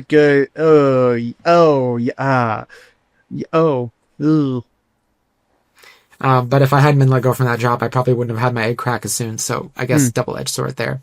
Blessing in disguise. I don't know. Still not great. Don't fire people that way. I was on the phone too because it was the pandemic. These colleagues of mine, and I'm reading here again, were hard workers who have spent many, many years at Rockstar in critical roles, with colleagues who have been at Rockstar for more than 18 years, and none of them have ever had a disciplinary meeting in that time. They are not easily replaced and will certainly affect us in making our project deadlines. These are very senior artists, animators, QA testers, designers, and programmers, and producers, including leads. All super talented people who were proud of their work over multiple Rockstar titles, and all they wanted was the best for Rockstar and their fellow colleagues. Ooh, that might be... Some of these members were off sick, recovering from surgery, or on paternity leave. Fired without pay, losing their careers and putting them into hardship in the lead up to Christmas, and even potentially losing their visas to work in the UK. So this is what Cleo was talking about, the visa loss. Oh, that's worse. Recovering... Ooh. Oh, that's so heartless. Continuing here. Let me make this clear. I never saw any discussion/leaking of Rockstar projects in the Union Discord. The only ever discussion was around unionization efforts and the working conditions at Rockstar. Again. No GTA stuff. The Discord wasn't public. Still reading here. The Discord wasn't public. It was a private Discord group that only contained Rockstar employees and the IWGB union officials. This was union busting and nothing else. Everyone fired was a union member. They were also predominantly from those who were on the union organizing committees of each UK studio. Just 1 week before, the union had reached around 200 members, taking us over the 10% threshold required to seek recognition and begin engaging in collective bargaining, allowing us to negotiate with management on the key issues that affect us: worsening crunch, inadequate pay, and inflexible working arrangements. They have fired over 34 of us now. There were over 250 of us in the union employee Discord group. There is the fear that if they get away with this, they'll have nothing stopping them from doing this again and again.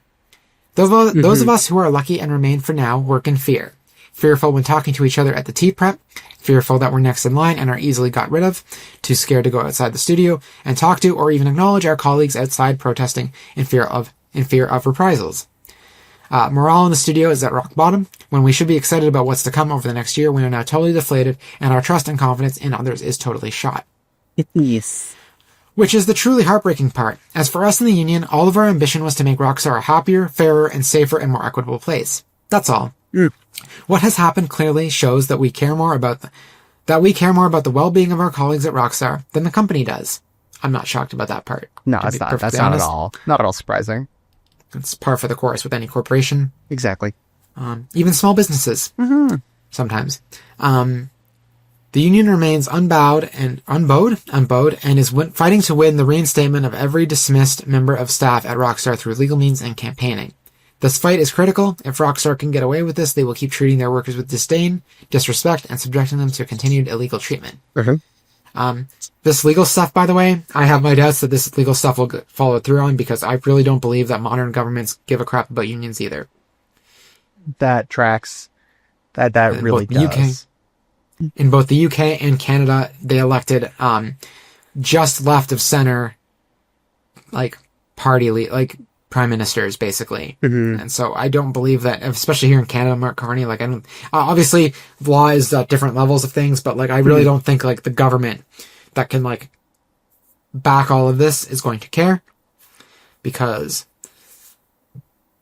I just feel like governments are getting worse in general. So that definitely feels like the truth, especially in recent days. Yeah. We don't have to get into that, but it's hard to feel confident with trying to form a union in the modern day and age, especially seeing news like this. Yeah, and right now there's very harsh anti-union sentiment for Canada Post here in Canada, because people are like, well, most people are just mad about their packages not getting delivered properly, or oh, well, Canada Post takes forever, or, like for whatever reason, people are just mad at Canada Post. When really, and also people are saying things like, oh, well, the company doesn't make a profit, so why would we keep this company in business? And it's like, it's not a for-profit company. It's a public service. Yeah. And it should never have gone into the private sector. It should be a government entity. And yeah, maybe the union and the corporation aren't doing their best at representing worker interest, or like in general, just like the union isn't doing their best job. But like right now, people need to understand that unions, the only reason we have any kind of workers' rights, whether you're part of a union or not, is because of unions. Yeah. And people don't recognize what, like, the contributions that unions have made to workers' rights around the world. They just don't know. They just don't understand. And they might never understand until they lose it and realize, oh, wait, what happened to all of these rights we had? Well, you didn't want the union. Sucks to be you. Which is really, it's mean to say, but it's also the truth, I would imagine. Yeah, so I also, as a summer student, I worked for the Toronto Transit Commission as like a student janitor in the summer. And there's like a lot of people that like, they do the bare minimum amount of work and they spend the rest of their shift kind of sitting around because the union will protect them. Right. And like, I'm not gonna sit here and take a statement on whether people should be lazy at work or not. I'm indifferent on that. It's not really my place to say. But a lot of people's anti-union sentiment, even in the TTC who were protected by the union, was like, well, these people aren't working. Like, I'm doing more work than them. They should be punished and I should be rewarded. You know, the union shouldn't exist because it's protecting them. But I guarantee you, the second you take away that union, you will have a very unpleasant time at work going forward. And it's going to be very, very hard to get another union in there. And if you get another union, getting another bargaining agreement that will benefit you the same way you were benefited before. No, absolutely. And it's disheartening to see that kind of sentiment, even from people in unions. I have never, unfortunately, been in a union position. So I from the outside looking in, I've always been in support of unions. I couldn't imagine being against them. Could not. Well, you're a good person, Cleo, because many people, unfortunately, either are good people but are just misinformed, or they don't know, or they are much more interested in something else and not thinking about what unions are. But like, I personally think, and I'm going to finish this quote in a second here, but I personally think we should not buy. I think there should be a mass boycott of GTA. I think everyone should not buy this game on opening weekend. Maybe later, right? But I think Rockstar needs that opening weekend to hurt, to understand that what they are doing is unacceptable. Yeah. I agree with that sentiment completely. And I know from past experiences with boycotts, I'm going to open up my friends list and see half of my friends, if it's on Steam, playing it immediately. And like, well, Lots of people who are in support of trans rights are also playing Hogwarts Legacy, and that boycott did nothing. So, am I hopeful for a boycott? Yes. But also, I'm a realist, and I'm pretty sure the boycott probably won't work, unfortunately, to be all doom and gloom a year out. But like, the fact that people are talking more about the delay and how bad that is than, than this at all, all this bad news is telling to me. Oh yeah, it is incredibly telling, and not in a good way. So I'm just gonna finish the quote here. The fight is critical. Or this fight is critical. If Rockstar can get away with this, they will keep treating their workers with disdain, disrespect, and subjecting them to continued illegal treatment. I've said that very intensely to the camera. There was like, illegal. I'm so sorry. Thanks for your time, and I hope this is some truth that helps you all understand what's going on here at the moment. If you would be so kind, you can contribute to the fundraiser to support those fighting their dismissal here. I won't read out the URL because that's awkward, but I will keep it in the show notes. I will link it in the show notes, but it starts with actionnetwork.org if you're looking for it. It would be really appreciated if you could also share the above link. I won't be cross-posting this to other forums, but please feel free to share. Cheers, X. Hooray! If I had more money, I would donate.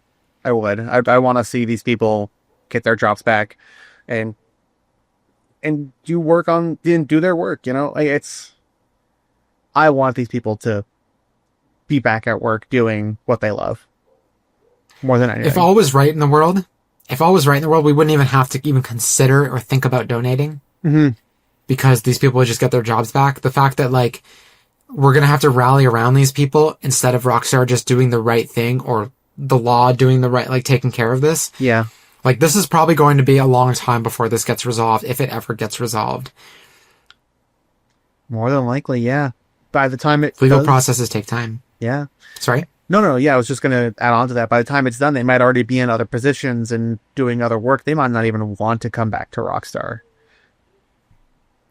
And even if they do get to come back, like, who's to say they won't also be, like, passive-aggressive things, you know, like, you know, very slight differences in treatment, you know, dividing up work and you get the short end of the stick kind of stuff like that. Stuff you can't really prove. Yeah. But you just feel it.